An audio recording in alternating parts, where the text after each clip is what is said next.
Hello and welcome to American Friction, the podcast drawing new lines in the world of podcasting. I'm Jacob Jarvis. And I'm Chris Jones. If you've been paying any attention to US politics over the last 2 weeks, you'll most definitely have seen the term gerrymandering in the headlines.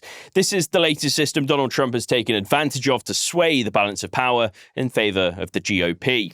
There is a long history of gerrymandering in terms of how it can be used and when, but just how democratic or anti-democratic is it? We are joined by the author of Antidemocratic, Inside the Far Right's 50-year plot to control American elections, David Daley, to dig into that very question. David, thanks so much for joining us. How are you? I'm great. Thanks for having me on. I imagine you're very busy at the moment. There's a lot to talk about when it comes to gerrymandering. Just to start us off and set the scene here, I guess. What the hell is going on in Texas?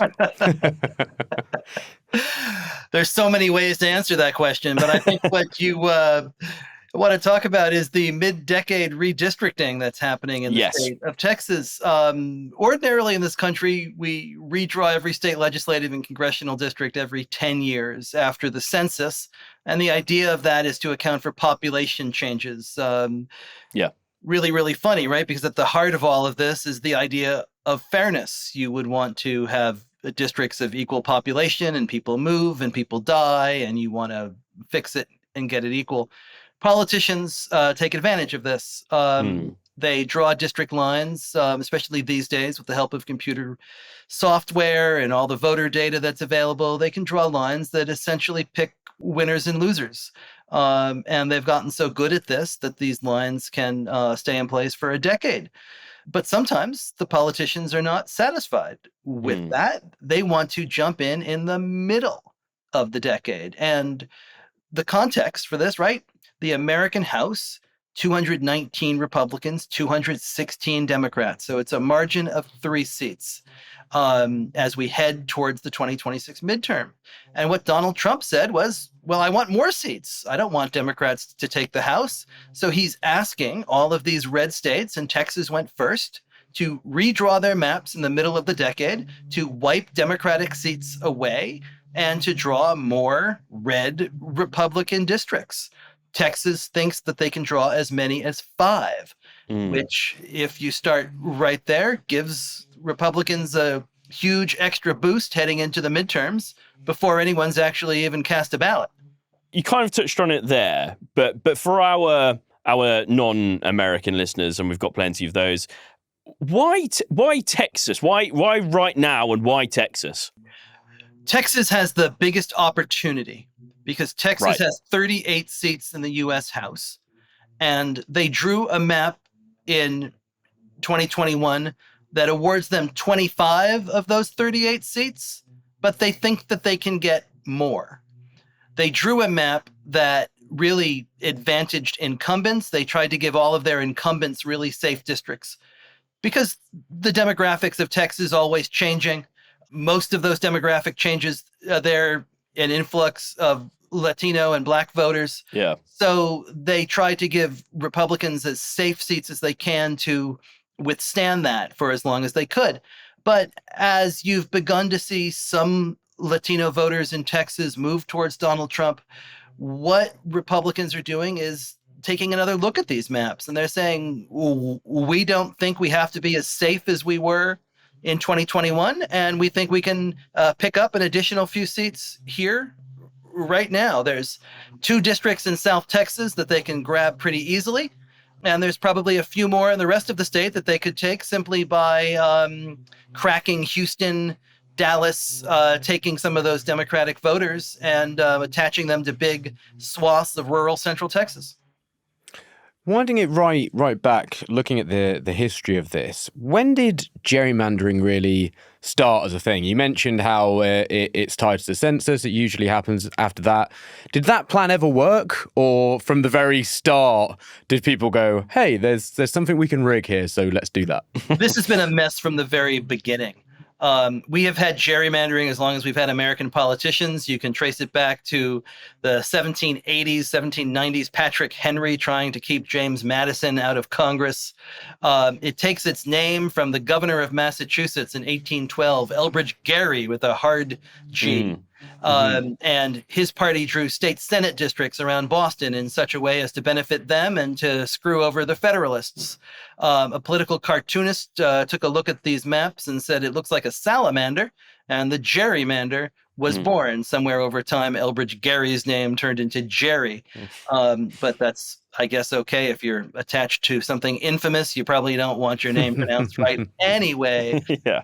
The amazing thing about redistricting in America after that is in some ways that we just stopped doing it. If you look at this country from 1900 really through the passage of our Voting Rights Act in 1965, not redistricting became its own form of gerrymandering because states just made no adjustments at all for population or for representation. There were states in Alabama, for example, a deep South state in which most of the black voters lived, in Birmingham or Montgomery. What Alabama did is, well, we're going to have 2 state senators for every county. And you can see how a plan like that simply apportions power, not on the basis of population, but on where you live. So what our Supreme Court said in the 1960s is, no, you have to redistrict every 10 years, just like the Constitution says. And districts, both for state legislative offices and for Congress, need to be either exactly equal or within a very small margin. And it's after that you begin to see the gerrymandering really explode, because as soon as they had to draw districts, they needed ways to hold on to the power to pick winners and losers. But gerrymandering is almost more of an art than a science throughout those decades. As they were drawing lines, they could guess what people believed and how they voted, but they couldn't know for sure. And sometimes there would be a big political change, right? We would, invade Iraq and Afghanistan, or the housing market would crash. And so there would be a political realignment around those things. And sometimes maps wouldn't hold. It's the computer generation and the computer revolution combined with gerrymandering that really kicks this up. And Republicans understood this better than anybody else heading into the 2010 election here.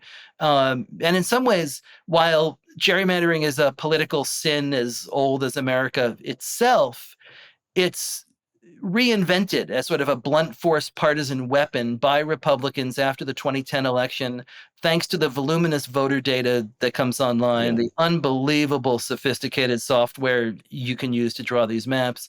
You can go up and down a block and say, I want this house, I don't want that house, for specific, precise reasons, because you know what car they drive or what magazines they subscribe to, or they shop at Target instead of Walmart, right? And it's a big difference. And the politicians know it, and these lines have become all but unbeatable. We try where we can on this podcast to remain objective and non-partisan. Is this just a Republican thing? Have the Democrats ever done it? Because looking at it, to me, it seems like it is a more right-wing thing, or it certainly goes with more right-leaning sensibilities. But are Democrats equally guilty of that, or is it fair for me to just go, nah, you know what, the GOP are the ones who've been arseholes here? There are no redistricting angels. Both sides have used this as a tool and a weapon over the years. Republicans reinvent it, though, and they reinvent it much more successfully, and they use it more often than Democrats. Really, this is how the story goes. America elects Barack Obama in 2008. Huge Democratic wave that year. Democrats win a supermajority in the U.S. Senate, which is all but unimaginable right now. They take the U.S. House, huge margins. Democrats and Republicans that night go on TV and they're doing their analysis, and they say this is a generational realignment. Republicans are going to be a minority party in the United States for years and years to come. And it didn't, of course, work out that way, right? Because there were a handful of Republican strategists, really smart people, around something called the Republican State Leadership Committee. And what they realized was that 2008 might be a historic year, but 2010 could be much more consequential, because that was a census year. And after the census comes redistricting, and the midterm election tends to be good for the party that's not in power. And they said, well, you control redistricting by controlling state legislatures. So they invested about $30 million, chump change now, but a big deal in 2010, and especially a big deal for state legislative races, which are the most local imaginable and generally don't see anywhere near that kind of money invested in them. And they went into about 17 states. They focused on about 110 state legislative districts in 15 states. And they said, if we can take these states over, North Carolina, Wisconsin, Ohio, Michigan, Pennsylvania, Indiana, purplish states, right? Florida, we will have the power to draw these lines for the next decade. And the Democrats fell asleep on this. Karl Rove, who was the big Republican advisor, the aide to George Bush, he wrote an op-ed in the Wall Street Journal and laid it all out and said exactly what small towns Democrats were going to go to, exactly what small towns Republicans were going to go to, and what the consequences would be, that they would control Congress for a decade. And Democrats either just didn't get their paper that day or didn't believe it. They didn't do anything to try to stop this or battle it. And Republicans had complete control over map making in all of those states. In many of them, they haven't given it back since. So while Democrats have gerrymandered where they can, Republicans reinvented it as a political tool and strategy, and they use it better, and they use it in more places.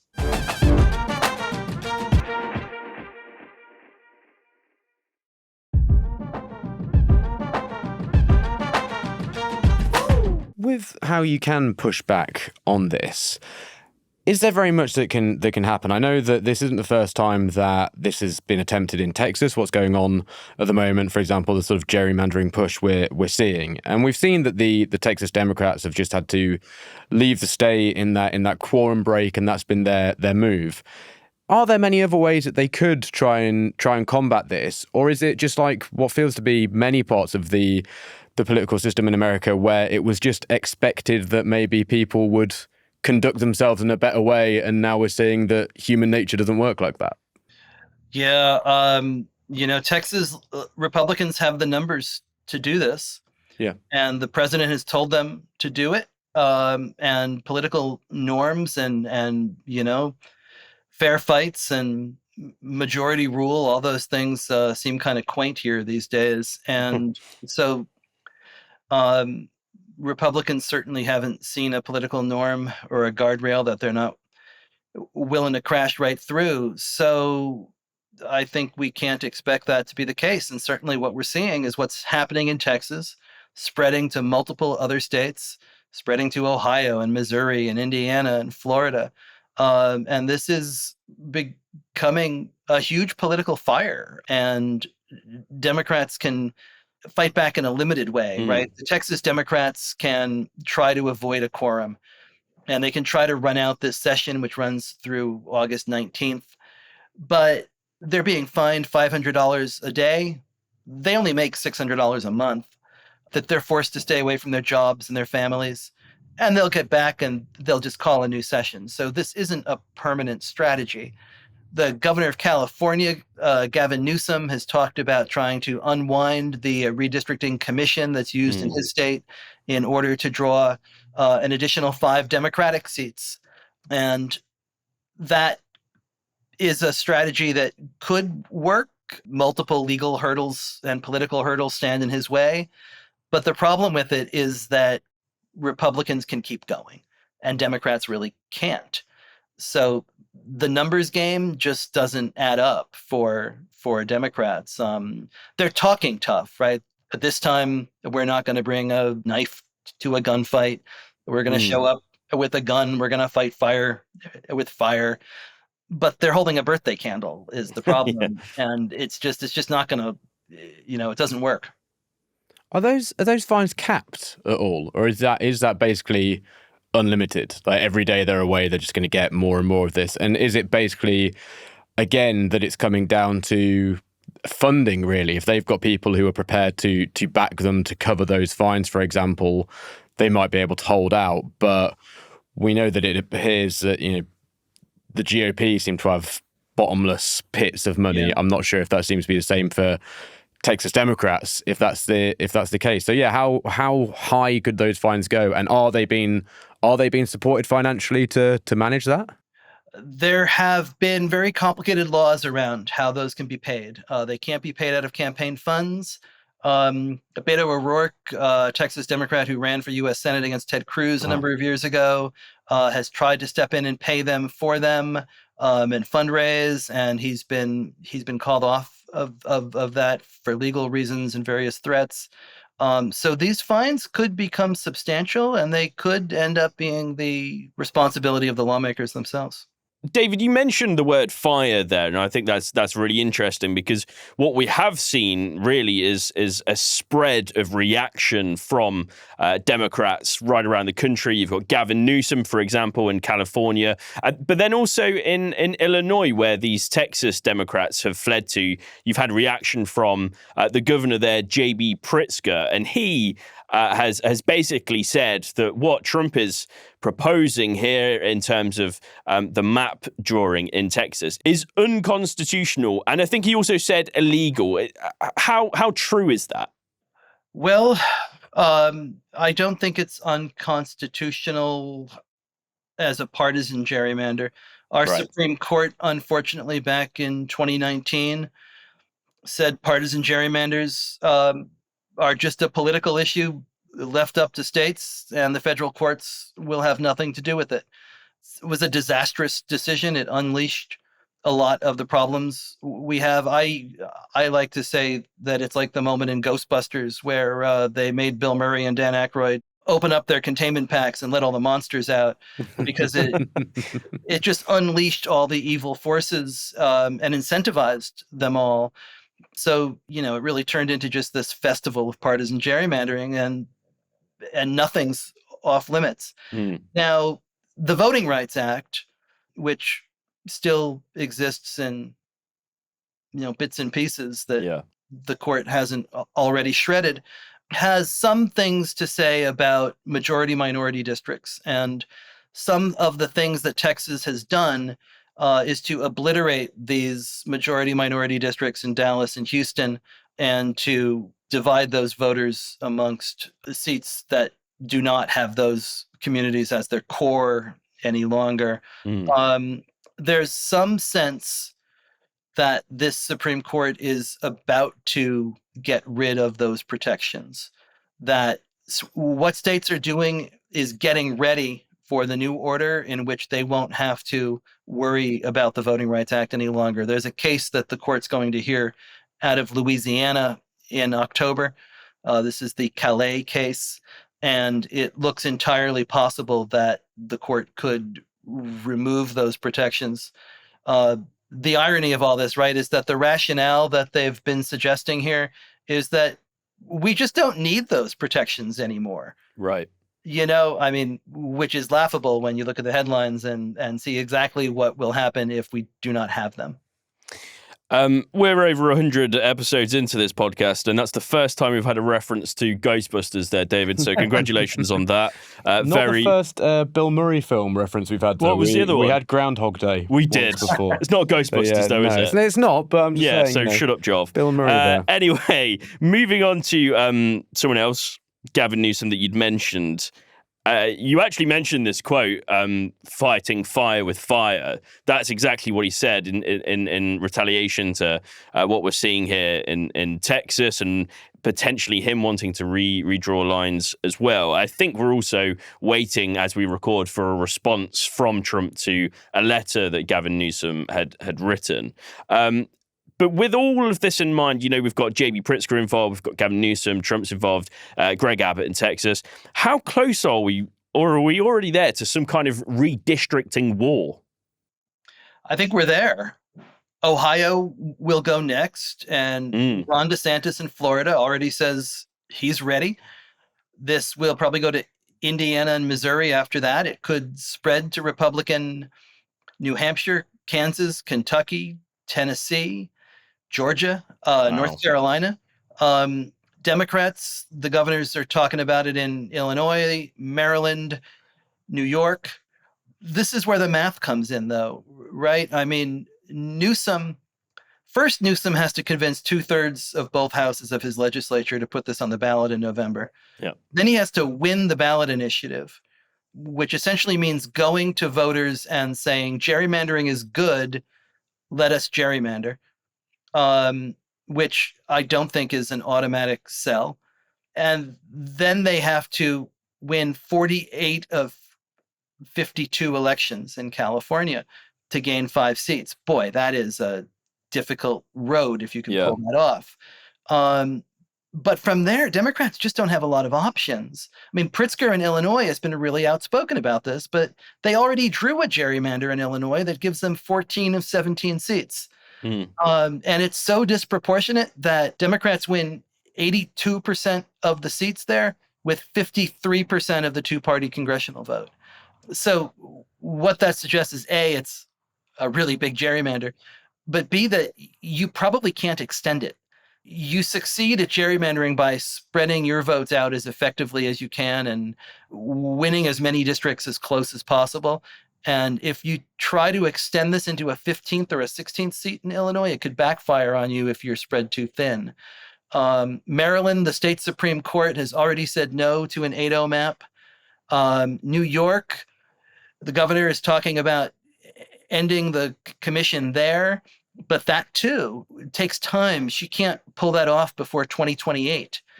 So there's nothing coming out of New York this cycle. Anything Democrats can do is really based around California. And beyond that, it's really hard to see how they can do anything else. If it's a gunfight, they are close to being out of ammo.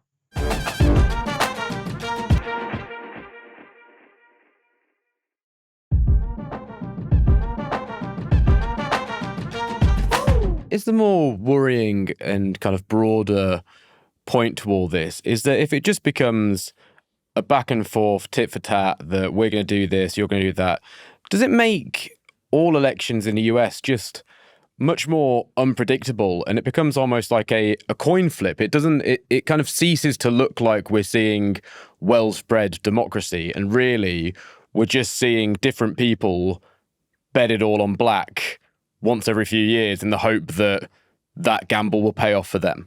That's the big picture problem, right? I mean, we have 435 seats in our House, and only 37 of them in 2024 were within 5%. So we have very few competitive races left anyway. Most of these races doesn't even matter if you show up. They've been decided years ahead of time. Yeah. And if we continue to wipe these competitive seats off the map, right? The 2 in Texas, the 2 in Ohio, if we keep looking into North Carolina and Florida, suddenly you could have 24 competitive elections for Congress, the branch that's supposed to be closest to the people. We already have a presidential election in which 5 or 6 states matter. This is no way to run a democracy. It's certainly no way to run a democracy from a country that tries to present itself around the world as a hallmark of these things. It's all kind of embarrassing. For the parties as well, is it particularly short-sighted that we're looking at the GOP and their primary source of talent seems to be Donald Trump and then random people he picks off of podcasts and Fox News? And then we look at the Democratic Party and there are a few younger, bright lights, but realistically, it's this kind of Clinton-tinted, just void of inspiration, it feels like, to be honest. And is that because, as you say, most people who win races these days aren't tested? They're winning safe seats. So is that another reason as well why we're just seeing a bit of a lack of talent across the board? Because you have to compete to be the person who's allowed to run. But in most races, when you then do actually run, you don't get pressed at all, which then when you're looking at primaries, we're going to see a Democratic primary down the line. Hopefully, let's pray we see a Republican one as well. And it's just going to be people who have walked into their seats and now suddenly they're having to fight, which they have no experience of. No experience at all. They can't lose in these elections. They can't lose at all, right? It's almost impossible to defeat a member of Congress. The only way to defeat a member of Congress in this country is in a primary. And, our primaries tend to be super low turnout affairs. They're usually held over the summer when no one's home or no one's paying attention. They're closed to the other side or to independent voters. So you only get the extreme members of the base who care the most showing up. I think the setup here goes a big way towards explaining some of the extremism in our politics. These people who could never get elected, in a general election, but they can win a party primary with a fraction of a fraction. If there's 7 or 8 people in these races as well, you can win these primaries with 25% of the vote. And then you waltz into office and you have no incentive to govern, no incentive to listen to the other side or do anything at all. So these non-competitive districts, they sabotage talent, but they also, accelerate extremism. Does it feel like voters care about this issue, or are they not aware enough of the issue? Is there enough cut through of what's going on with gerrymandering, or is it just kind of seen as part and parcel of politics, and people maybe don't feel like their vote matters anyway, so making it matter less perhaps doesn't matter very much to them? Yeah, voters care. Voters hate this. There was a poll even this last week that showed big majorities, Republicans, Democrats, and independents, hate gerrymandering, want to see a solution, do not want politicians drawing their own lines, choosing their own voters. When this is on the ballot in states, in blue states and red states and purple states, reform wins, and it wins big. Ohio in 2018 with 75%, Florida Fair Districts amendments in 2010 with 62%, Michigan, Utah, Colorado, Virginia, all of the states where it's been possible to fix this at the ballot box, voters have come out in big numbers for it. But the problem is that when it comes to gerrymandering, voters are at war with their own representatives. And this is not something that can be fixed politically, because those who would fix it politically are elected this way and like it, and don't want to change it. So voters are almost powerless to fix it, and they're especially powerless to fix it since the U.S. Supreme Court closed the federal courts. So voters have one less avenue to try and gain fair maps and relief. This, as you've outlined throughout the conversation, it seems like an incredibly damaging and anti-democratic move that we're seeing here. And it really does seem like this is going to pile driver on for a lot longer, and there's going to be lots of twists and turns, and we'll be keeping our eye on all of that. David, it's been a pleasure to talk to you about all of this. Thanks so much for joining us on American Friction. Thanks for having me. And listeners, thank you very much for tuning in to American Friction. We love making this podcast, but we do need your help to keep the show going. Remember, you can back us on Patreon. Search American Friction Podcast Patreon, or go to patreon.com/American directly to sign up. There's a link in the show notes. And if you can't back us financially, we totally get that, but please do rate and review us wherever you're listening to the show, and subscribe as well. You've been listening to American Friction. Until next time, see you later. Why did you sound so English when you said later? Don't know. Incredible. Felt like it.